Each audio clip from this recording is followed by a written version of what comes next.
Hello everyone, स्वागत है आप सभी का महिया पाठशाला स्कूल पे। मैं राजेंद्र सिंह आपका हार्दिक स्वागत करता हूं।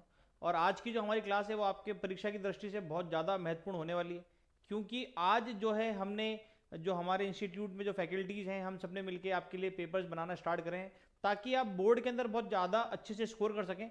तो उसी के लिए आपके 10वीं कक्षा का जो है मॉडल पेपर बनाया गया है, और ये बहुत ज़्यादा इंपॉर्टेंट है। आप इसको अगर आप ढंग से सॉल्व कर लेते हैं या आप इसके एमसीक्यू देखते हैं तो आपको, ये मैं निश्चित तौर पे कह सकता हूं कि आपके आने वाले पेपर में जो है आपको इससे रिलेटेड क्वेश्चन आपको जरूर देखने को मिलेगा। इन्हीं में से क्वेश्चन मिलेगा। क्वेश्चन तो है ही, क्वेश्चन के अलावा मैं आपको एक्स्ट्रा चीजें और बताऊंगा इसके अंदर बहुत सारी। तो एंड तक बने रहिएगा, आपको बहुत सारी चीजें आपके चैप्टर के बारे में, आपके सब्जेक्ट के बारे में जानने को मिलेगी। और सामाजिक विज्ञान को कितनी ईजिली हम एक अच्छे नंबर ला सकते हैं वो भी मैं आपको बताऊंगा कि कैसे, क्या क्या इंपॉर्टेंट पॉइंट्स जो हैं वो आपको इसके अंदर लिखने हैं। बायलैंग्वेज बनाया है पेपर, आप हिंदी में भी दे सकते हैं, इंग्लिश में भी दे सकते हैं। तो ऐसा भी नहीं है कि आप किसी लैंग्वेज पे सेंट्रिक होकर अगर काम करें कि भाई हिंदी में करना है या इंग्लिश में करना है, तो आप किसी में भी जो है वो कर सकते हैं। ठीक है, तो ये थोड़ा सा ध्यान रखिए। तो स्टार्ट करते हैं अपनी क्लास।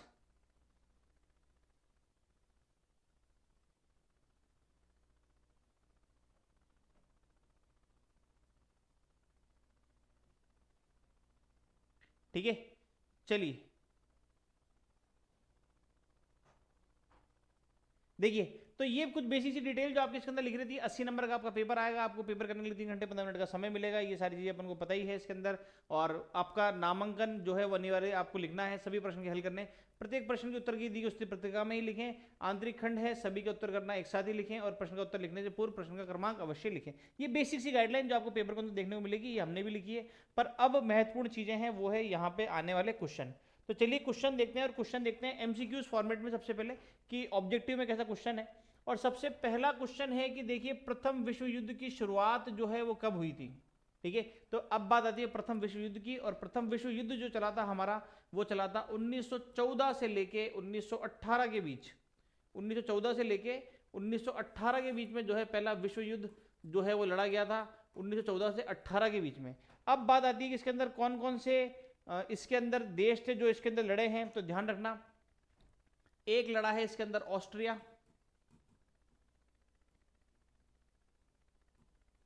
ऑस्ट्रिया के साथ में था जर्मनी, से लेके 1918 के।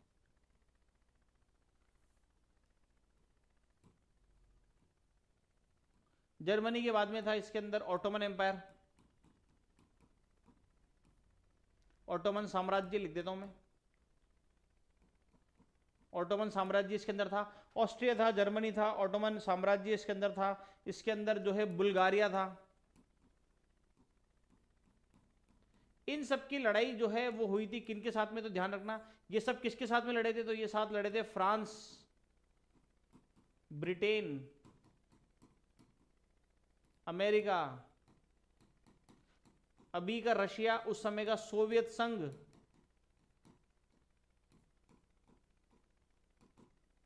ठीक है, अमेरिका था, फ्रांस था, ब्रिटेन था, सोवियत संघ था इसके अंदर इटली, इसके अंदर जो है इटली भी हुआ करता था, इटली। और इसके अंदर जो है कनाडा, जापान, ये सब इसके अंदर हुआ करते थे।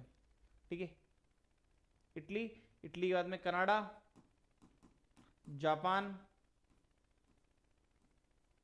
ये सब ने मिलके जो है पहले विश्व युद्ध के अंदर भाग लिया। और इसके अंदर जो है कितने, तो ध्यान रखना कब से कब तक चला था। तो 1914 से चालू हुआ, और 1914 से चलने के बाद में कहां तक चला था, 1918। तो हमारा जो पहला क्वेश्चन है वो ये कि प्रथम विश्व युद्ध की शुरुआत कब हुई। तो ध्यान रखना 1914। आपसे पूछ ले अंत कब हुआ, तो ये हुआ था 1918 के अंदर। ठीक है, आपसे पूछ ले कि सबसे बड़ी आर्थिक मंदी कब आई थी, तो वो आई थी 1929 के अंदर। ठीक है, ये दो तीन चीजें जो है आप ध्यान रखिएगा। उसके बाद में अगला क्वेश्चन आता है कि बारडोली सत्याग्रह का नेतृत्व किसने किया था।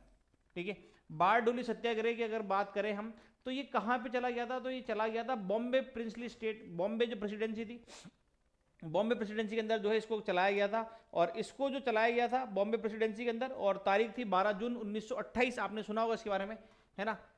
बारडोली सत्याग्रह समझ के चलिए कि कहां हुआ था, तो ये हुआ था बॉम्बे प्रेसिडेंसी के अंदर।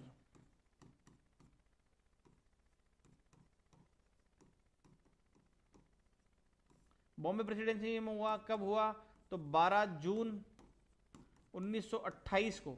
और कहीं ना कहीं ये एक जो आंदोलन था इसने बहुत बड़ा सहयोग करा। सिविल डिसोबीडियंट मूवमेंट यानी सवर्णीय अवज्ञा आंदोलन जो है उसके अंदर बाद में शामिल कर लिया गया था। इसके अंदर क्या था, तो इसके अंदर जो है राजस्व कर की दर जो है वो 22% बढ़ा दी गई थी। इस 22% बढ़ी हुई दर को जो है कम करने के लिए किसानों के द्वारा एक सत्याग्रह करा गया, जिसका नेतृत्व कौन कर रहे थे, तो इसके नेतृत्व कर रहे थे बॉम्बे प्रेसिडेंसी के एक बहुत बड़े नेता, जिनका नाम है लौह पुरुष, जिनको हम बोलते हैं सरदार वल्लभ भाई पटेल।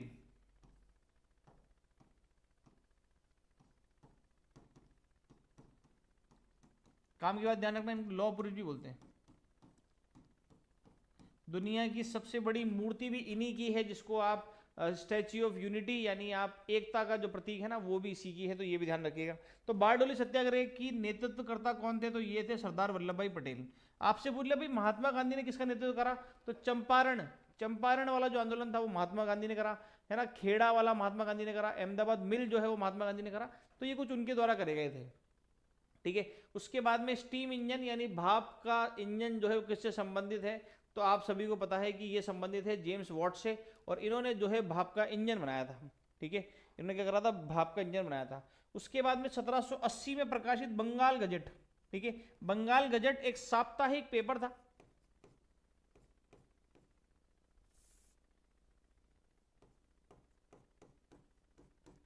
बंगाल गजट एक साप्ताहिक अखबार था, जो कहां से प्रकाशित होता था, तो ये प्रकाशित होता था कलकत्ता से। और किस भाषा का अखबार था, तो ध्यान रखना अंग्रेजी। तीन चीजें मैंने आपको बता दी है, अंग्रेजी भाषा का, कहां से निकलता था, तो कलकत्ता से, और किस तरीके का इसका नेचर था, तो ये था साप्ताहिक अखबार जो था, ये साप्ताहिक अखबार हुआ करता था, ठीक है। तो ये दो तीन चीजें इंपॉर्टेंट है इसके अंदर। बंगाल गजट कहां से हुआ, तो 1780 के, साप्ताहिक के, और कलकत्ता से है, ठीक है। तो ये थोड़ी सी बातें हैं जो आपको ध्यान रखनी है। इसके बाद चलते हैं अपन अगले क्वेश्चन के ऊपर, और अगला क्वेश्चन देखते हैं कि अगला क्वेश्चन क्या है, ठीक है। चलिए अगला क्वेश्चन है, भारत के क्षेत्रफल का कितना प्रतिशत भाग जो है वो प्लेट्यू रीजन यानी पठारी क्षेत्र का भाग है। देखिए अगर आप समझेंगे इस चीज के बारे में तो आपको देखने को मिलेगा,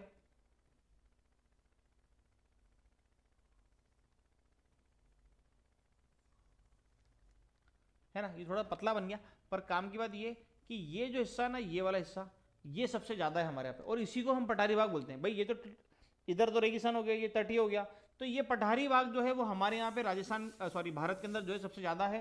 और कितना है पठारी भाग, तो पठारी भाग है हमारे यहाँ पे 23%, ठीक है। ये ध्यान रखना 23% जो है वो कितना है, पठारी भाग है, ये ध्यान रखिएगा, ठीक है। उसके बाद में अपन बात करते हैं सरिस्का टाइगर रिजर्व कहाँ है, तो सरिस्का टाइगर रिजर्व है कहाँ पे, तो राजस्थान के अंदर, ठीक है। राजस्थान में भी आपसे पूछ ले कि कहाँ पर है, तो ये अलवर के अंदर है, ठीक है। राजस्थान में रणथंभौर भी है, रणथंभौर जो है ये भी कहां पे है, तो ये भी राजस्थान के अंदर है, ठीक है।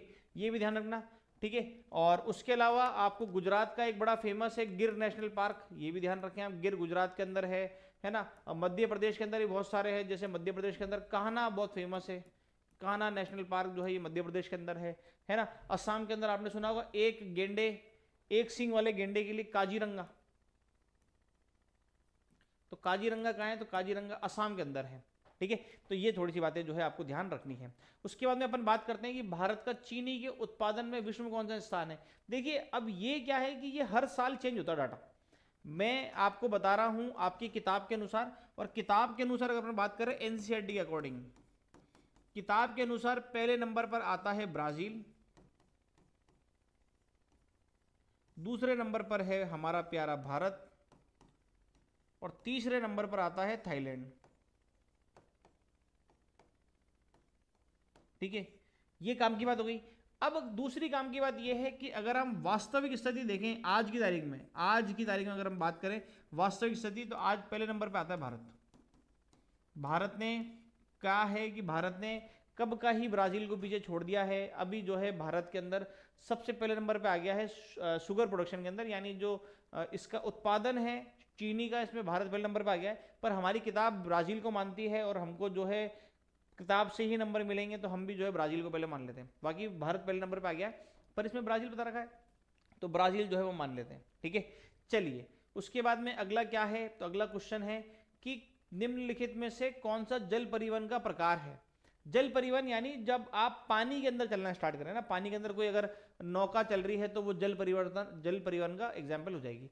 एग्जाम्पल 4 दे रखे हैं आपको। सड़क परिवहन, क्या सड़क जल परिवहन का पार्ट नहीं है? रेल परिवहन, रेल सड़क जल परिवहन का पार्ट नहीं है। पाइपलाइन है क्या? तो पाइपलाइन भी नहीं है। तो क्या समुद्री परिवहन है क्या? तो बिल्कुल समुद्री परिवहन है। तो हमारा आंसर क्या हो जाएगा इसके अंदर? समुद्री परिवहन जो है वो इसका आंसर हो जाएगा। ठीक है, उम्मीद करता हूं क्वेश्चन आपको यहां तक के समझ में आ गए होंगे। उसके बाद देखते हैं सिंहली। सिंहली हमने एक चैप्टर पढ़ा था 10th क्लास का, मैंने रिकॉर्ड करा हुआ है, आप चाहें तो आप इस चैनल के ऊपर देख सकते हैं, आपको मिल भी जाएगा। उसके अंदर हमने जो है पावर शेयरिंग वाला चैप्टर पढ़ा है, सत्ता का हस्तांतरण। उसके अंदर हमने 2 केस पढ़े थे। एक केस तो पढ़ा था हमने बेल्जियम का, और एक केस हमने पढ़ा था नेपाल का। तो नेपाल वाले केस के अंदर हमने यही पढ़ा था कि नेपाल के अंदर क्या है कि सिंहली जो भाषा है इसको ज़्यादा मान्यता दी गई, और उस वजह से जो है वहाँ के तमिल बोलने वाले और सिंहली बोलने वाले लोगों के बीच में जो है कॉन्फ्लिक्ट हुआ काफ़ी ज़्यादा, और उस वजह से जो है सिंहली भाषा जो है वो उसकी ज़्यादा वैल्यू जो है वहाँ पे बढ़ी, और वहाँ के लोगों को नौकरी और सबके अंदर सिंहली भाषा का जो है महत्व बढ़ा दिया गया। फिर हमने पढ़ा इसी का एग्जाम्पल हमने पढ़ा था बेल्जियम, जहाँ पे हमने पढ़ा था कि डच लोग बाग, फ्रेंच लोग बाग सब मिलकर रहते हैं, यहाँ पे कम्युनिटी गवर्नमेंट बनती है। तो उसी चैप्टर का क्वेश्चन है ये, और उसी चैप्टर में पूछा है कि सिंहली किस देश की भाषा है? तो ये ध्यान रखना, श्रीलंका की भाषा है। श्रीलंका का पुराना नाम सिंहली आइलैंड ही है, सिंहल द्वीप ही है।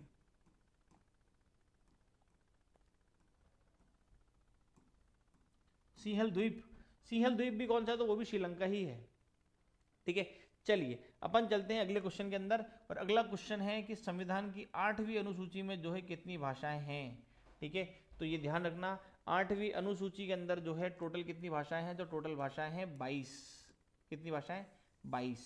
ठीक है, अब जितने भी हम अवार्ड देते हैं ना लैंग्वेज के अवार्ड, उसमें ध्यान रखना हम 8वीं अनुसूची के अनुरूप ही अवार्ड देते हैं। जैसे इस 8वीं अनुसूची के अंदर 22 भाषाओं के अंदर मैं आपको बताऊं, बड़ी बड़ी भाषा जैसे कि राजस्थानी, ये इसके अंदर नहीं है। राजस्थानी 22 भाषाओं में नहीं आती, ध्यान रखना, राजस्थानी नहीं आती। अंग्रेजी 22 भाषाओं में नहीं है, अंग्रेजी 22 भाषाओं में नहीं है। ठीक है, तो ये थोड़ा सा ध्यान रखना, 22 भाषाएं संविधान में लिखी हुई। बेसिक सी भाषाएं सारी, हिंदी आपको इसके अंदर देखने को मिल जाएगी, आपको तमिल, तेलुगु, मलयालम, उड़िया है ना, डोगरी, ये सारी भाषाएं जो है वो आपको इसके अंदर मिल जाएगी। 8वीं अनुसूची है जो भाषाओं के बारे में डिक्टेट करती है, जो भाषाओं के बारे में बताती है। कभी आपको अनुसूचियां याद करनी हो, ठीक है, तो ये थोड़ा सा ध्यान रखना, 22 भाषाएं हैं, है ना। वैसे टीयर्स ऑफ ओल्ड पीएम इसकी ट्रिक होती है, टीयर्स ऑफ ओल्ड पीएम, पर ये भी आपके काम की नहीं है, आपको इतना ज़्यादा पूछना नहीं है। अब अगर अपन बात करें 8 नंबर पे 1 2 3 4 5 6 7 8, ओ का मतलब है ऑफिशियल लैंग्वेज, ऑफिशियल लैंग्वेज, है ना। पर ये अभी आपके काम का नहीं है, पर ये ट्रिक है, अब कभी एग्जाम की क्लास होगी तो हम और डिस्कस कर लेंगे इसके बारे में। ठीक है, तो ये थोड़ा सा ध्यान रखना। उसके बाद में अपन बात करें कि 2011 की जनसंख्या के अनुसार भारत का लिंग अनुपात जो है वो कितना है। भाई पहली बार लिंग अनुपात होता क्या है? तो प्रति हजार पुरुष पे कितनी महिलाएं हैं उसको लिंग अनुपात बोलते हैं। और भारत का लिंग अनुपात है 943, और राजस्थान का लिंग अनुपात है 928।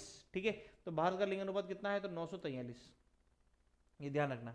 इनमें से कौन से बहुजन समाजवादी पार्टी के संस्थापक है? बहुजन समाजवादी पार्टी के संस्थापक, उनका नाम है कांशीराम। और आपसे पूछ लिया जाए कि इनका सिंबल क्या है, यानी इनका लोगो क्या है, तो इसका लोगो है हाथी। इसका सिंबल क्या है? तो सिंबल है हाथी। ठीक है, सिंबल क्या है? तो सिंबल ध्यान रखना, सिंबल है हाथी। ठीक है, चलिए अपन चलते हैं अगले क्वेश्चन के ऊपर। और कांशीराम ने जो है भारतीय ये बहुजन समाजवादी पार्टी यानी बसपा जिसको अपन बोलते हैं, शॉर्ट नेम आपने इसका बीएसपी सुना होगा, बहुजन समाजवादी पार्टी। ठीक है, और हाथी इसका लोगो है। कांशीराम ने इसका जो है फाउंडेशन करा था। आपको ज्यादातर ये देखने को मिलेगी उत्तर प्रदेश, मध्य प्रदेश, उस वाले एरिया के अंदर आपको ज्यादा देखने को मिलेगी। ठीक है, उसके बाद चलते हैं अपन अगले क्वेश्चन के ऊपर। और अगला क्वेश्चन है, एक वस्तु का अधिकांश प्राकृतिक प्रक्रिया से उत्पादन की क्षेत्र की गतिविधि है। देखो आपको मैं एक एग्जांपल से समझाता हूं। देखो आपने करी खेती, और आपने खेती करके उगाया कपास। अब ये कपास जो है ये क्या हो जाएगा? तो ये हो जाएगा प्राइमरी सोर्स, है ना, ये प्राइमरी सोर्स हो जाएगा, यानी प्राथमिक हो जाएगा ये। ठीक है, अब आपने क्या करा? इस कपास को ले गए कहाँ पे, फैक्ट्री के अंदर। कपास को क्या ले गए, फैक्ट्री के अंदर ले गए आप, और इस कपास को प्रोसेस करके यानी मशीन का उपयोग करके आपने इसके अंदर बना दिया धागा। ठीक है, अब क्योंकि मशीन का यूज हुआ तो धागा जो है वो क्या बन जाएगा, सेकेंडरी। सेकेंडरी मतलब द्वितीयक।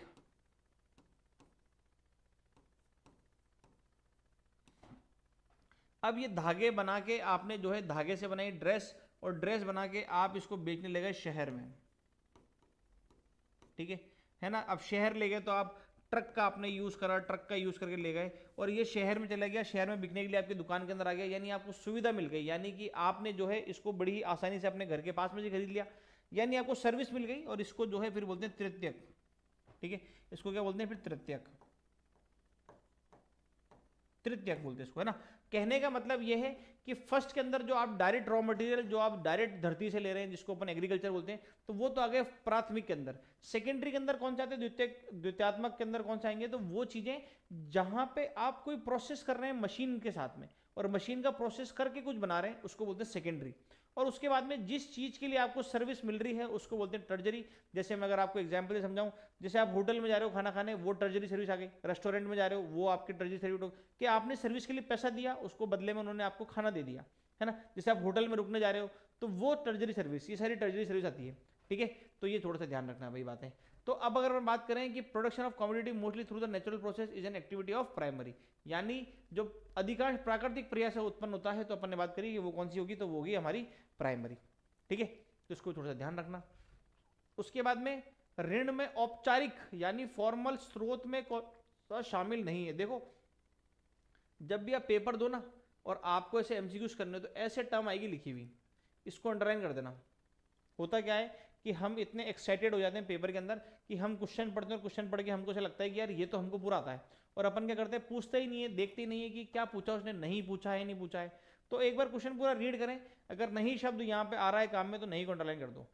ठीक है, अब इसके अंदर पूछा है कि नहीं कौन कौन से नहीं है, तो देखो औपचारिक स्रोत बैंक है, बिल्कुल फॉर्मल है, आप जाओ आपको मालूम पड़ जाएगा कि वहाँ पे कितने सारे जैसे लोन ले सकते हो, कितने रेट ऑफ इंटरेस्ट पे लोन मिलेगा, वो सब कुछ मालूम पड़ जाएगा। सहकारी समितियां भी यही काम करती है। साहूकार, साहूकार फॉर्मल सोर्स नहीं है ना, ये ध्यान रखना। साहूकार फॉर्मल सोर्स नहीं है, साहूकार मन मर्जी का रेट ऑफ इंटरेस्ट लेता है ना, मन मर्जी से कुछ भी गिरवी रख लेता है, तो ये फॉर्मल सोर्स नहीं है। जैसे जरूरी नहीं है कि आपके घर के पास में साहूकार हो नहीं हो, पर आपके घर के पास में बैंक सहकारी समितियां जरूर होगी जो सरकार ने स्थापित कर रखी है। ठीक है, तो इसमें आ जाएगा हमारा साहूकार।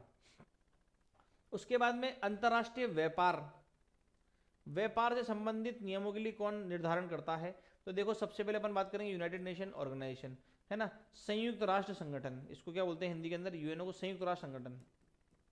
अच्छा ये चीज और ध्यान रखना, आपसे बोले संयुक्त राष्ट्र संगठन की स्थापना कब हुई थी, तो 24 अक्टूबर 1945, इस दिन इसकी स्थापना हुई थी। ठीक है, तो यूनाइटेड नेशन का काम क्या है, तो दुनिया में शांति स्थापित करना, पीस स्थापित करना, उसके लिए संयुक्त राष्ट्र बनाया गया है। फिर है डब्ल्यूटीओ यानी world trade organisation, WTO English में बोलते हैं इसको वर्ल्ड ट्रेड ऑर्गेनाइजेशन, है ना, हिंदी में बोलो तो विश्व व्यापार संगठन, विश्व व्यापार संगठन। ठीक है, आरबीआई तो क्या है, तो आरबीआई हो गई reserve bank of India. RBI क्या हो गई,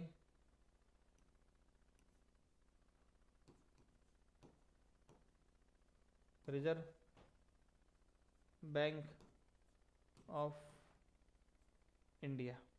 ठीक है, अब मैं आपसे पूछता हूं सवाल, आप मुझे बताओ कि अगर हमको अंतर्राष्ट्रीय व्यापार करना है तो अंतर्राष्ट्रीय व्यापार से संबंधित नियम कौन बनाएगा। चार मैंने आपको बता दिए। क्या यूनाइटेड नेशन जो पूरी दुनिया में शांति स्थापित कर रहा है वो बनाएगा, क्या आरबीआई बनाएगा, कि रिजर्व बैंक ऑफ इंडिया बनाएगा, या डब्ल्यूटीओ बनाएगा, विश्व व्यापार संगठन। तो अंतर्राष्ट्रीय व्यापार के अगर हमको नियम कानून बनाने तो कौन बनाएगा, डब्ल्यूटीओ बनाएगा। ठीक है, तो इसका मतलब हमारे इसका आंसर क्या हो जाएगा, हमारे इसका आंसर हो जाएगा डब्ल्यूटीओ। ठीक है, ये भी ध्यान रखना। उसके बाद में अब अपन स्टार्ट करते हैं जो हमारे इंपॉर्टेंट है फिल इन द ब्लैंक्स, और फिल इन द ब्लैंक्स जो है वो अपन स्टार्ट करते हैं। तो ध्यान रखना, भारत बंबई में जो पहली कपड़ा मिल है, अब मैं ये हटा देता हूं, आपने अगर नोट डाउन कर लिया तो अच्छी बात है, वरना मैं इसको हटा रहा हूं, है ना। चलिए, बंबई में जो है पहली कपड़ा मिल बम्बई में पहली कपड़ा मिल जो है वो डैश में लगी, कहाँ लगी, मतलब समय आपसे पूछा गया है, और समय अगर आपने किताब पढ़ी है तो आपको पता होगा। इसका आंसर है 7 जुलाई 1854, इस समय लगी। ठीक है, कंपनी का नाम क्या था? तो उसका नाम था Bombay spinning and weaving company.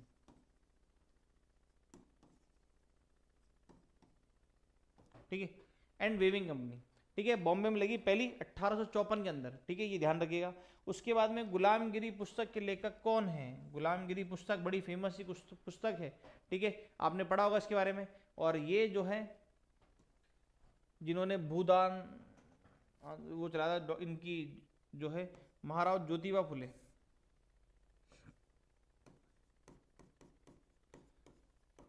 Jyotiba Phule है ना, महिलाओं की शिक्षाओं को काफ़ी बढ़ावा दिया इनकी पत्नी ने, सावित्रीबाई फुले ने, आपने नाम सुना होगा इनका।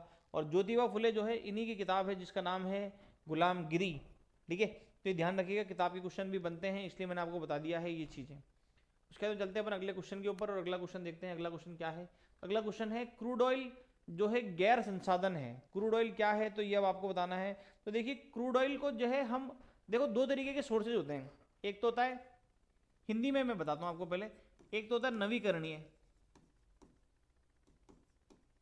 नवीकरणीय मतलब रिन्यूएबल,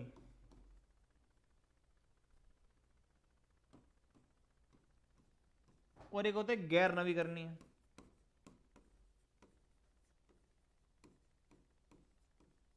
जिसको अपन बोलते हैं नॉन रिन्यूएबल।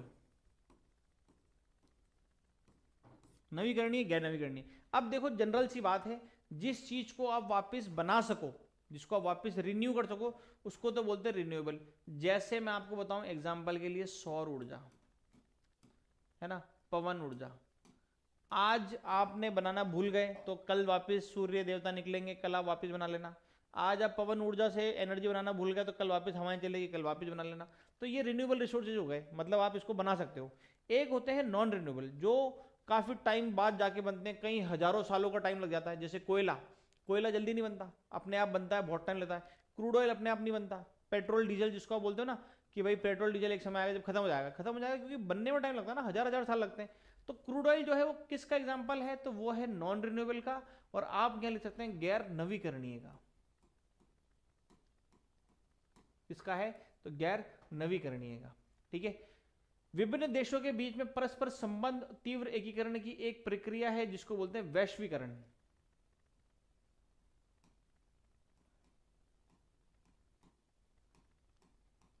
इंग्लिश में अगर मैं बोलूं तो इसको बोलते हैं ग्लोबलाइजेशन। ग्लोबलाइजेशन, ग्लोबलाइजेशन का मतलब क्या है कि अब जैसे ग्लोबल हो गया, जैसे भारत के लिए कहते हैं, जैसे अब कहते हैं कि एक दुनिया जो है एक विश्वग्राम है, यानी दुनिया एक गांव की तरह समझ गई है।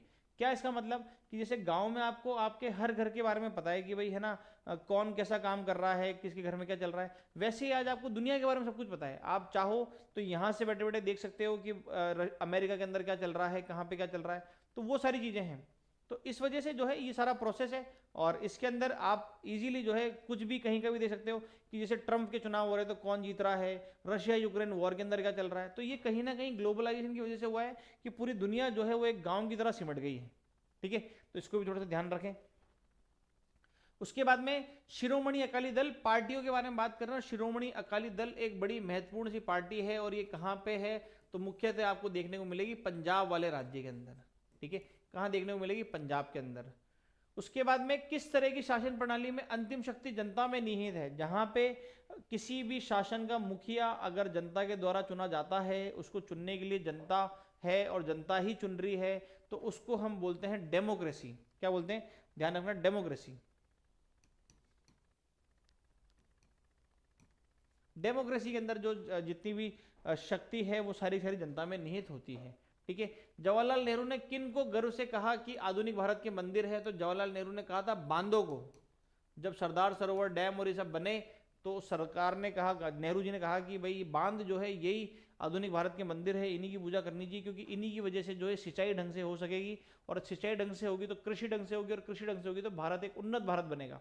ठीक है, तो उसी को ध्यान में रख के बांध को जो है जवाहरलाल नेहरू ने ये ध्यान रखना कि किसकी संज्ञा दी थी, तो टेम्पल ऑफ मॉडर्न के अंदर। अब अपन फटाफट में एक बार आपको आंसर बताता हूँ। देखो पहला क्वेश्चन है कि बेगार क्या है, मैं यहां से ही हटा देता हूं अब, है ना।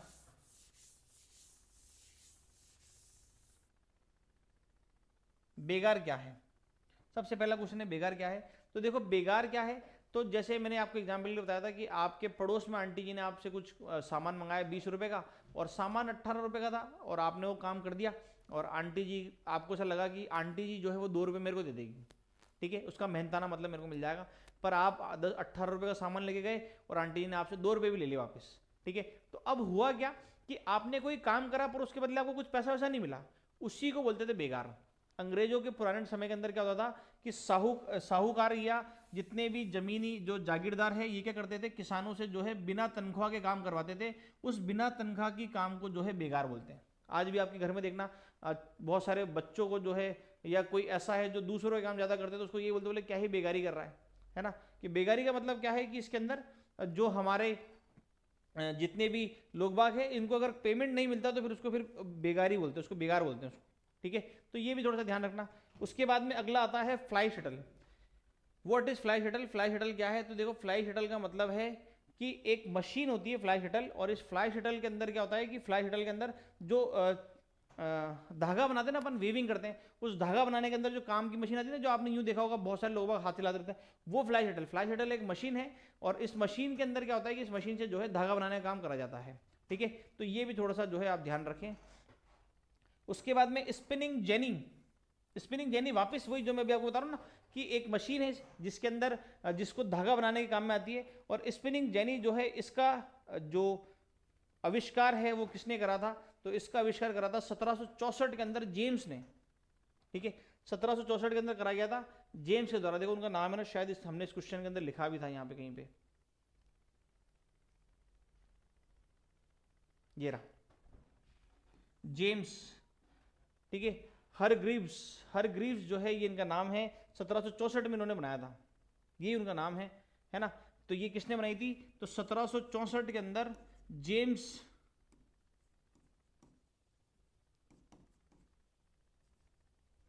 हर ग्रीव्स ने जो है ये बनाई थी, ठीक है। अब बात करते हैं कि सरकार के विभिन्न ऑर्गन का नाम लिखिए। मैंने आपको चैप्टर पढ़ाया संघवाद, उसमें मैंने इसको बहुत अच्छी तरीके से समझाई ये चीजें, संघवाद के अंदर की क्या होता है क्या नहीं होता है। तो सरकार होती है, और गवर्नमेंट के विभिन्न अंग अगर अपन बात करें, यानी सरकार के विभिन्न अंग में आपको बताऊं तो सरकार के देखिए 3 विभिन्न अंग है। एक तो है कार्यपालिका, एक विधायिका और एक न्यायपालिका, ठीक है। सबसे पहले बात करते हैं अपन विधायिका की। तो विधायिका क्या करेगी? कानून बनाएगी। अब विधायिका ने कोई भी कानून बना दिया, इस कानून को लागू करने का काम किसका है? तो वो है कार्यपालिका का।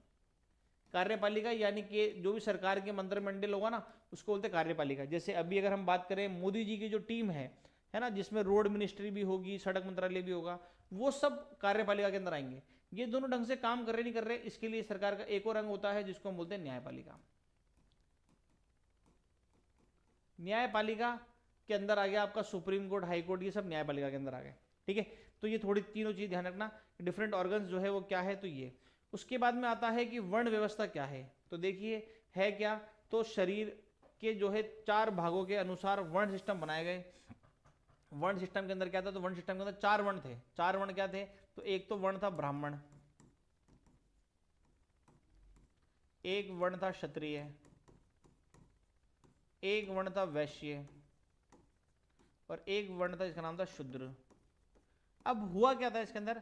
ब्राह्मण क्या काम करेंगे? तो ब्राह्मण काम करेंगे पूजा पाठ का, राजा को बताने का कि आपको किस तरीके से काम करना है, क्या काम करना है। उसके बाद में क्षत्रिय का काम करेंगे, तो क्षत्रिय काम करेंगे रक्षा की, ठीक है। अब रक्षा की काम करेंगे तो रक्षा में बहुत सारी जरूरत पड़ेगी, सेना जरूरत पड़ेगी, सेना को जो है पैसे की जरूरत पड़ेगी। तो पैसा कमाने का काम किनका था? तो वो काम था वैश्य का। वैश्य मतलब जितने भी दुकानदार थे उस समय, या जितने भी ट्रेडर थे, जितने व्यापारी थे, वो सब कौन थे? तो वैश्य। उसके बाद में इन सबकी सेवा करना, या आप कह लीजिए कि जो है सेवा मेंटेन करना, उन सबका काम था शूद्र का, ठीक है। पहले ये हुआ करते थे कर्म आधारित। कर्म आधारित मतलब कि जो जैसा काम करेगा वैसा हो जाएगा, कि अगर आप अच्छा काम करते हो, आप अच्छा पढ़ाते हो, आप अच्छा समझाते हो लोगों को, तो आप ब्राह्मण। अगर आप अच्छे लड़ाई के अंदर अच्छे हो, सब कुछ युद्ध कौशल आपका अच्छा है, तो आप क्षत्रिय। आप अगर धंधे अच्छे करते हो, आप दुकान आप अच्छी चलाते हो, तो आप वैश्य। ऐसे हुआ करता था जन्म आधारित। पर बाद में वैदिक समय आता है और उसके बाद में जन्म आधारित कर दिया, पहले कर्म आधारित हुआ करता था। जैसा काम करोगे वैसे हो जाओगे। पर बाद में इसको जो है जन्म आधारित कर दिया गया। जन्म आधारित मतलब कि ब्राह्मण का बेटा ब्राह्मण ही बनेगा, चाहे लड़ाई दंगे करे वो, पर ब्राह्मण का बेटा ब्राह्मण ही बनेगा। ठीक है, तो ये वर्ण सिस्टम थे जिसमें 4 वर्ण हुआ करते थे। ठीक है, उसके बाद अपन बात करते हैं कि भारत के अंदर जो है चुनावी दल को मान्यता जो है वो कौन देता है, ये चुनावी दल को मान्यता और चुनाव चिन्ह को आवंटित करता है।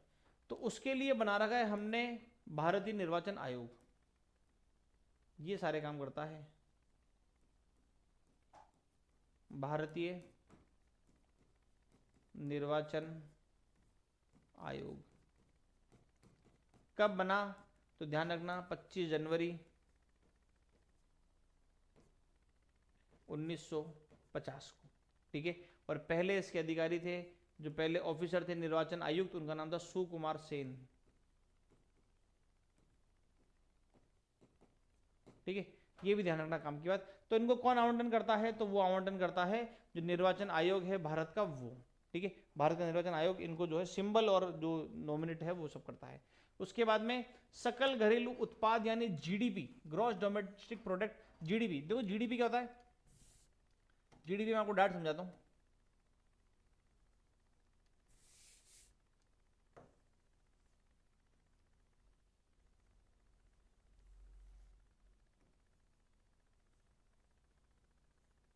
जीडीपी होता है, ये जो मैंने अभी भारत बनाया है, इस पूरे भारत के अंदर जितना भी आप प्रोडक्ट बनाओगे या जितना भी उत्पाद बनाओगे, उनकी जो अंतिम कीमत होगी उसको बोलते हैं जीडीपी। ठीक है, ध्यान रखना, बात कर रहा हूं मैं भारतीय सीमा की। अगर मेरा भाई अमेरिका गया हुआ है कमाने और वो वहां से मुझे पैसा भेज रहा है भारत के अंदर, वो जीडीपी में काउंट नहीं होगा। पर अगर कोई अमेरिका का बंदा भारत में काम कर रहा है और भारत में पैसे कमा रहा है, तो वो जीडीपी में काउंट होगा। ठीक है, तो ध्यान रखना जीडीपी के अंदर क्या होता है, तो जीडीपी के अंदर जो भारत की बाउंड्री, जो ये बाउंड्री दिख रही ना आपको, ये आउटलाइन, इसके अंदर जितना भी आप पैसा कमा रहे हो या जितना पैसा बना रहे हो या जो भी प्राइस रखी है, उसको बोलते हैं जीडीपी। ठीक है, तो ये ध्यान रखना।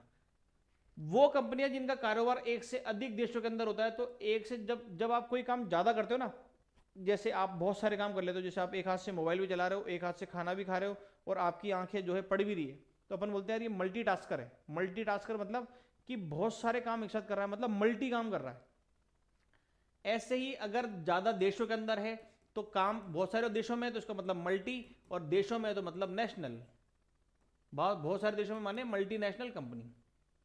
ठीक है, एमएनसी जिसको अपन शॉर्ट फॉर्म का बोलते हैं, एम एन और सी, इसको बोलते हैं एमएनसी। ठीक है, तो ये ध्यान रखना। In which year Indian wildlife protection act जो है हमने इंप्लीमेंट करा, तो ध्यान रखना 1972। इंपॉर्टेंट क्वेश्चन है, आपके पेपर में देखने को मिलेगा ये क्वेश्चन। ठीक है, 1972 के अंदर हमने जो है इसको इंप्लीमेंट करा। उसके बाद में देखिए ध्वनि प्रदूषण जो है उससे मानव पर क्या प्रभाव पड़ते हैं। ध्वनि प्रदूषण क्या है कि जो आप अत्यधिक शोर वाला जो म्यूजिक हो गया, लाउड स्पीकर हो गए, या कोई अचानक से हॉर्न बजा देता है बहुत तेज, तो उससे प्रदूषण से प्रॉब्लम होती क्या है, तो बहुत सारे लोग बाग जो है उनको कान में सुनने की दिक्कत हो सकती है ना, काफ़ी सारे लोगों को कानों की प्रॉब्लम हो जाती है, इससे हार्ट अटैक आ सकते हैं। अब जैसे आप सपोज करिए रोड के पास में चल रहे हो, अचानक आपके पास में हॉर्न बजा दे बहुत तेज, तो अचानक हार्ट बीट तेज हो जाती है, हार्ट अटैक आ सकते हैं, बहुत सारी चीज़ हो सकती है। तो ध्वनि प्रदूषण के बहुत सारे कारण हैं। ठीक है, उसके बाद में अगला अपन पढ़ते हैं सेक्शन बी। अब शब्द सीमा कितनी है, 50। थोड़े से आपको आंसर की लंबाई जो है वो बढ़ानी पड़ेगी। और इसके अंदर है कि साइमन कमीशन जो है वो भारत क्यों आया। तो साइमन कमीशन के भारत आने के कारण थे कि इसके अंदर क्या था कि भारत की जो कह लीजिए पॉलिटिकल अर्थव्यवस्था जो है, पॉलिटिकल व्यवस्था जो है, उसको सुधारने के लिए कि हमको और कौन कौन से चेंजेस करने पड़ेंगे। और साइमन कमीशन के अंदर हुआ क्या कि साइमन कमीशन के अंदर एक भी भारतीय नहीं था। सर जॉन साइमन इनका नाम था जिनके अंदर आया था, और कोई भी भारतीय नहीं था। और कोई भी भारतीय नहीं था तो भारतीय लोगों नहीं था। अब लोगों के ये तकलीफ हुई कि भाई तुम भारत के बारे में बता रहे हो कि भारत के अंदर कैसे जो है लॉ बनेगा, कैसे संविधान बनेगा, कैसे क्या होगा, और उसमें कोई भारतीय नहीं है, तो इसका काफ़ी ज़्यादा विरोध करा गया, जिसको अपन बोलते हैं साइमन गो बैक के नारे लगाए गए थे।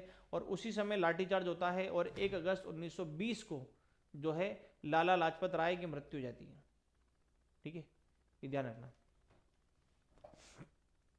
उसके बाद में अगला है सत्ता की साझेदारी क्यों जरूरी है, कोई 2 तर्क लिखिए। तो देखिए सत्ता की साझेदारी क्यों जरूरी है, क्योंकि अगर आप सत्ता की साझेदारी नहीं करेंगे तो होगा क्या उससे, एक तो ये होगा कि मेजोरिटी, देखिए 2 तरीके ग्रुप होते हैं, एक होता है मेजोरिटी और एक होता है माइनॉरिटी, एक होता है बहुसंख्यक और एक होता है अल्पसंख्यक। ठीक है, अब इसके अंदर क्या है कि सत्ता की साझेदारी मतलब कि अगर मिल बांट के अगर हम चलाएंगे तो मिल बांट के चलाने से जो है क्या है कि एक अच्छा प्रशासन चल सकता है। वरना अगर आपके राइट छीन ले जाएंगे या आपके अधिकार छीन ले जाएंगे तो आप फिर विद्रोह की स्थिति में आ जाएंगे। ठीक है, तो फिर वहां पे अशांति स्थापित हो सकती है ना। ऊपर से क्या है कि बहुत सारे लोगों को इससे प्रॉब्लम हो सकती है ना, कि एक ही कम्युनिटी को आप क्यों ऊपर उठा रहे हो या एक ही भाषा बोलने वाले लोगों को क्यों प्रायोरिटी दे रहे हो। तो हमें सबका सोच के चलना है ताकि हम एक अच्छे राष्ट्र का निर्माण जो है वो कर सके। ठीक है, तो ये थोड़ा सा ध्यान रखना इसके अंदर क्वेश्चन। उसके बाद में हम देखते हैं कि sustainable employment important for the development, धारणीय विकास जो है वो क्यों महत्वपूर्ण है। देखिए सस्टेनेबिलिटी डेवलपमेंट होता क्या है, तो मैं आपको बताऊं ये कि हम हमारे जितने भी प्राकृतिक संसाधन हमारे पास में है उनका हम इस तरीके से यूज करें कि आने वाली जनसंख्या जो आएगी या आने वाली जो जनरेशन है उसके लिए वो पर्याप्त मात्रा में बच सके। उसी को बोला जाता है धारणीय विकास और सस्टेनेबिलिटी डेवलपमेंट, कि हम जो है सस्टेनेबल यूज करें और सतत विकास। सस्टेनेबल डेवलपमेंट का एक वर्ड सतत विकास भी होगा, और सतत विकास का मतलब यही है कि हम जो है ऐसे नहीं कि आपको एक साथ चीजें मिल जाएगी, हथेली पे सरसों नहीं उगता, आपको विकास जो है वो धीरे धीरे करना पड़ेगा, पर खुद का विकास होना चाहिए। डिमोशन की जगह आपको प्रमोशन के फॉर्मेट में आगे बढ़ना है।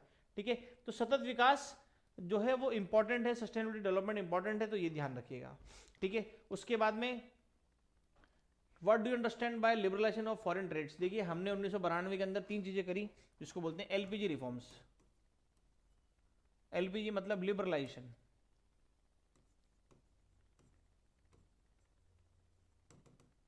प्राइवेटाइजेशन और जी से है ग्लोबलाइजेशन। ठीक है, एलपीजी रिफॉर्म्स 1992 के, और इसके अंदर क्या करा गया, तो भारत ने अपनी बाउंड्री जो है वो पूरी दुनिया के लिए खोल दी थी कि भैया आप आओ और आप आके हमारे साथ में व्यापार करो, आप चाहे तो आप हमारे यहाँ पे फैक्ट्री लगाओ, कुछ भी लगाओ, हम आपसे जो जो कस्टम ड्यूटी होगी ये सब कुछ भी नहीं लेंगे। तो एलपीजी रिफॉर्म्स करे गए थे और उदारीकरण करा गया। उदारीकरण के अंदर बहुत सारी छूटें जो है वो दी गई कि अगर आप भारत के अंदर लगाते हो, जैसे स्पेशल इकोनॉमिक जोन बनाए गए, जैसे राजस्थान में नीमराणा के अंदर है ना, जिसको हम बोलते हैं कि हमारे यहाँ पे ये जैपनीज जोन है, कि जापान की सारी कंपनियां यहाँ पे आएगी। अब यहाँ पे आएगी तो फिर उससे हम क्या करते हैं, तो हम उनको जैसे जीएसटी के अंदर छूट दे देते हैं, है ना, ऐसे उनको एक्स्ट्रा बेनिफिट देते हैं ताकि आप इन्वेस्टमेंट लेके आओ। उसी के लिए हमने जो है एलपीजी रिफॉर्म्स करे थे, उदारीकरण करा गया था। ठीक है, तो ये ध्यान रखना। सॉइल को कंट्रोल करने के लिए क्यों हिली एरिया पे क्या जरूरी है, तो आप ज़्यादा से ज़्यादा पेड़ लगाएं, है ना, क्योंकि सॉइल इरोजन जो हो रहा है, मृदा का जो अपर्दन हो रहा है, उसका मुख्य कारण कहीं ना कहीं यही है कि पेड़ों की कटाई। पेड़ों की कटाई की वजह से जो है ये चीज़ें ज़्यादा हो रही है, तो इसको भी थोड़ा सा ध्यान रखिए। ठीक है, नर्मदा बचाओ आंदोलन, नर्मदा जो है बांध बनाया गया गुजरात के अंदर, और वहाँ पे क्या है कि नर्मदा बचाओ आंदोलन चलाया गया, क्योंकि इसको बनाने से कई सारे गाँवों का जो है विस्थापन होना था, क्योंकि अगर उस बांध से पानी छोड़ा जाएगा तो उससे जो है फिर बहुत सारे जो गांव है वो डूब सकते थे, तो उसके लिए नर्मदा बचाओ आंदोलन चलाया था। और जो सरदार वल्लभ भाई पटेल है उनका बहुत बड़ा इंपॉर्टेंट रोल भी था इसके अंदर। ठीक है, तो ये थोड़ा सा ध्यान रखना। लॉन्ग आंसर के अंदर अगर हम बात करें तो चावल की खेती के लिए आपको जो है ध्यान रखना है, एक चीज मैं आपको बता देता हूं कि एक क्वेश्चन आपके खेती संबंधित आएगा ही आएगा, एक आपका जो है एग्रीकल्चर यानी कृषि से एक क्वेश्चन आएगा ही आएगा। ठीक है, तो इसको आप थोड़ा ध्यान से पढ़ लीजिए कि जैसे चावल को अगर हम उगा रहे हैं तो पहले तो आपको ध्यान रखिए चावल फसल कौन सी है। तो जैसे मैंने आपको बताया था कि एक आप ट्रिक ध्यान रखिए, ट्रिक है खजूस और राम। खजूस मतलब खरीफ, जून में उगाएंगे, सितंबर में काट लेंगे। रबी अक्टूबर में उगाएंगे, मार्च में काट लेंगे। ठीक है, अब काम की बात ये कि देखो जून में उगा रहे हैं, सितंबर में काट रहे हैं, इसका मतलब इसके बीच में आ जाएगा मॉनसून, इसके बीच में आएगा पानी, और पानी जिस फसल को चाहिए सबसे ज्यादा वो कौन सी है, चावल। रबी अक्टूबर में उगाएंगे, मार्च में काटेंगे। मार्च फरवरी के अंतिम या मार्च के शुरू में आती है हमारे यहाँ पे होली, और होली पे हम जलाते हैं गेहूं की नई नई डालियाँ, क्योंकि नया गेहूं बनता है। तो रबी का एग्जाम्पल क्या हो गया, गेहूं। अब आपको ये चीज ध्यान हो गई कि गेहूं और रबी, गेहूं किसका रबी का एग्जाम्पल है, चावल खरीफ का एग्जाम्पल है। तो अब आप यहाँ पे चीजें बहुत सारी लिख सकते हैं कि चावल की खेती के लिए भौगोलिक परिस्थितियाँ क्या है, कि यहाँ पे जैसे पानी होना चाहिए और वातावरण में नमी होनी चाहिए, सारी चीजें जो है आप इजीली लिख सकते हैं। पर कृषि का क्वेश्चन जरूर बनेगा, तो थोड़ा सा आप ध्यान रखना इसको, है ना। उसके बाद में इंटेंसिव सब्सिस्टेंस फार्मिंग यानी गहन जीविका कृषि क्या होती है, तो देखिए जीविका कृषि जिसको जो जनरली अपने भारत में सब जगह करते हैं, जैसे आप पंजाब उत्तर प्रदेश के अंदर जो होगा कि आपने एक खेत लिया है और उस खेत के ऊपर जैसे आपने गेहूं चावल, ये सब आपने उगाए हैं। इसके बाद में अपन क्या कर रहे हैं कि पूरा परिवार इसके अंदर लगा हुआ है, हम नॉर्मल हाथों से ही जो है इसकी कटाई बुआई कर रहे हैं, तो वो सारी चीज़ें ना उसको बोलते हैं इंटेंसिव फार्मिंग। एक होती है इसके अंदर प्रिमिटिव फार्मिंग, और उसके अंदर क्या आता है, तो उसके अंदर आता है जैसे झूम खेती, झूमिंग, है ना, झूम खेती जिसको बोलते हैं। अब ये झूम खेती के अंदर क्या होता है, तो इसको स्लैश एंड बर्न भी बोलते हैं, स्लैश एंड बर्न, झूम खेती को।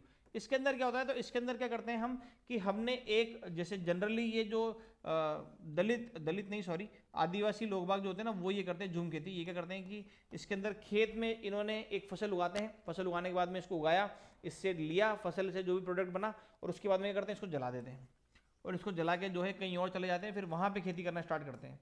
इनका ऐसा मानना है कि धरती को जो प्रोडक्ट देना था, जो उर्वरता देनी थी, वो एक बार में दे चुकी है। उसके बाद उसको जला के फिर आगे चले जाते हैं। शिफ्टिंग एग्रीकल्चर भी बोलते हैं इसको, झूम खेती बोलते हैं। तो वो थी प्रिमिटिव। एक होती है जिसको अपन बोलते हैं कमर्शियल एग्रीकल्चर। कमर्शियल मतलब कि जिसको बेच के पैसा कमाया जा सके, या कमर्शियल नहीं बोल के इसको अपन एक वर्ड यूज करते हैं प्लांटेशन। प्लांटेशन यानी बहुत बड़े बड़े खेत, जिसके अंदर मालिक कभी भी काम नहीं करेगा, ये हमेशा लेबर रखेगा, है ना। जैसे चाय के बागान होते हैं, है ना, गन्ने की फसल होती है, चाय की फसल होती है, कॉफी की फसल होती है, इन सब का प्लांटेशन होता है, ठीक है। गेहूं वेहूं जो होती है ना, वो ये होती है इंटेंसिव सब्सटेंस फार्मिंग, जिसके अंदर पूरा परिवार लग के जो है सारा का सारा काम कर रहा है, ठीक है। चलिए अपन चलते हैं अगले क्वेश्चन के ऊपर। तो उसके बाद में जो है गिरमिटिया प्रथा क्या है, तो गिरमिटिया प्रथा मैं आपको बताता हूँ। गिरमिटिया प्रथा के अंदर क्या होता था, तो बहुत सारे लोग बागों को जो है पकड़ पकड़ के साउथ अफ्रीका ले जाते थे बेगार बना के, और वहाँ पे ले जाके उनसे जो है काम कराया जाता था बहुत सारा, और उनको बदले में कुछ भी पैसा नहीं दिया जाता था। उसी को बोलते थे गिरमिटा प्रथा, ठीक है। तो ये थोड़ा सा ध्यान रखना। और संघीय व्यवस्था का प्रमुख विशेषताओं का वर्णन कीजिए। इसके बारे में मैंने संघीय व्यवस्था के ऊपर पूरा एक चैप्टर, एक वीडियो बनाया, बहुत बेहतरीन सा, उसको देखना, आपको चैप्टर एक बार में समझ में आ जाएगा, ठीक है। कि प्रमुख विशेषताएं क्या होती है, जैसे कि इसके अंदर जो है पावर का डिस्ट्रीब्यूशन होता है, यानी विकेंद्रीकरण होता है, विकेंद्रीकरण होता है किसका, इसमें विकेंद्रीकरण होता है शक्ति का। अब शक्ति का विकेंद्रीकरण कैसे होगा, तो हमने कर रखा सेंट्रल गवर्नमेंट, स्टेट गवर्नमेंट और म्यूनसिपैलिटी के बीच में। कैसे, तो हमने 3 सूचियां बना रखी है ना, जैसे संघ सूची बना रखी है इनके लिए, और राज्य सूची बना रखी है इनके लिए, और एक बना रखी है हमने समवर्ती सूची, ठीक है। तो इनमें क्या है कि जो भी मैटर लिखे उसके अंदर कानून वो बनाएंगे। तो ऐसी चीजें हैं जिससे हम कह सकते हैं कि भारत भी एक संघवाद है, ठीक है। तो ये थोड़ा सा ध्यान रखना। बेरोजगारी से क्या अभिप्राय है, तो बेरोजगारी से आपको पता है कि क्या अभिप्राय है। बेरोजगारी जब आप जिस समय आपके पास में चीजें हैं और आप कर नहीं पा रहे हो, है ना, उसको बेरोजगारी बोलते हैं। कि आपके पास में शिक्षा है पर शिक्षा संबंधित आपके पास में जो है रोजगार नहीं है, तो उसको बोलते हैं बेरोजगारी। बेरोजगारी भी बहुत तरीके की होती है ना, जैसे मौसमी बेरोजगारी। मौसमी बेरोजगारी जैसे किसानों के अंदर आती है, या आप कह लीजिए, आपने देखो प्राइवेट स्कूल के अंदर टीचर 10 महीने काम करेंगे, फिर 2 महीने की छुट्टी पड़ जाएगी घर में, है ना। तो वो होगी मौसमी बेरोजगारी, जो हर थोड़े थोड़े समय बाद आएगी। जैसे किसान ने एक फसल उगाई, फिर 2-3 महीने का रेस्ट आएगा, फिर वापस फसल उगाएगा, तो उसको भी मौसमी बेरोजगार होती है। कभी कभी अलग अलग नाम है बेरोजगारी के, बहुत सारे नाम है ना। जैसे अगर कोई, हम एक जूता बना रहे हैं, और जूता जो है 10 जने मिलकर बना रहे हैं। अब 10 जने की जगह किसी दिन 2 जने एब्सेंट हो गए, 8 जने आए, 8 जने आए, तो 8 जने भी जूते बना रहे हैं, वो जूता 8 जनों में ही बन रहा है। तो इसका मतलब ये 2 जने जो है वो जबरदस्ती है, इसका मतलब वो भी बेरोजगारी है, ठीक है। तो ऐसे बहुत सारे तरीके हैं बेरोजगारी के, तो वो आप इसके अंदर जो है इसके अंदर लिख सकते हैं।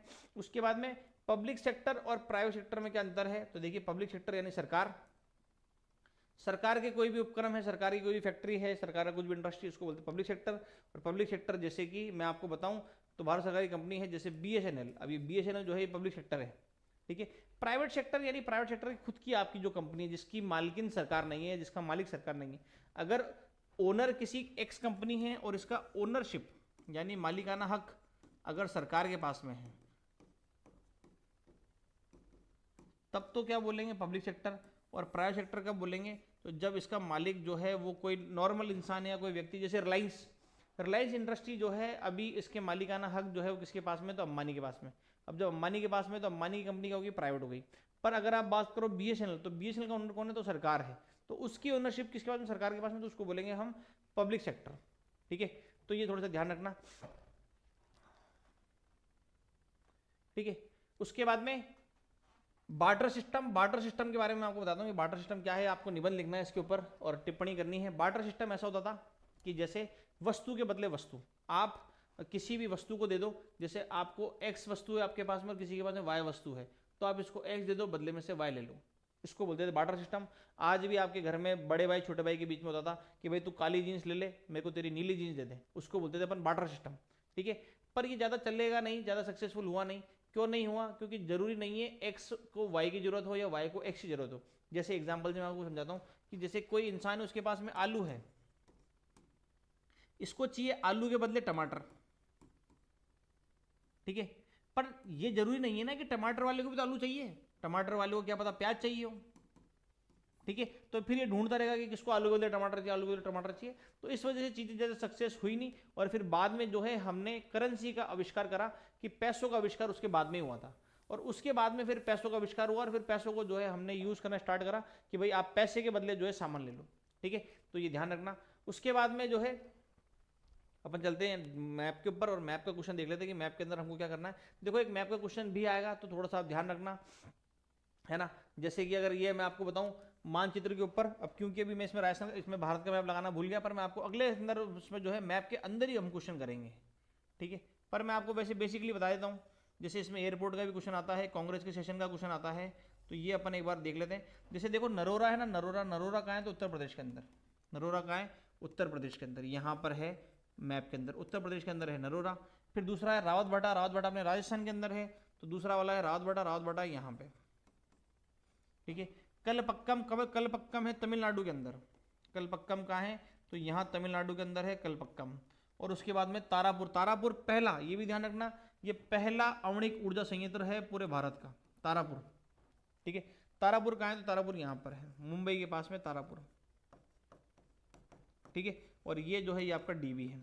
तो एक मैप का क्वेश्चन आएगा, एयरपोर्ट का भी आता है, कभी कभी कांग्रेस के सेशन का भी आता है, तो हम उस पर भी चर्चा करते रहेंगे और सारा काम जो है वो करते रहेंगे। और भी आपको मैं चैप्टर्स के क्वेश्चन लाता रहूंगा। इस तरीके के कुछ चैप्टर्स जो मॉडल पेपर हमने बनाया है, आप उम्मीद करता हूँ आपको समझ में भी आएगा, आपको अच्छा भी लगा होगा।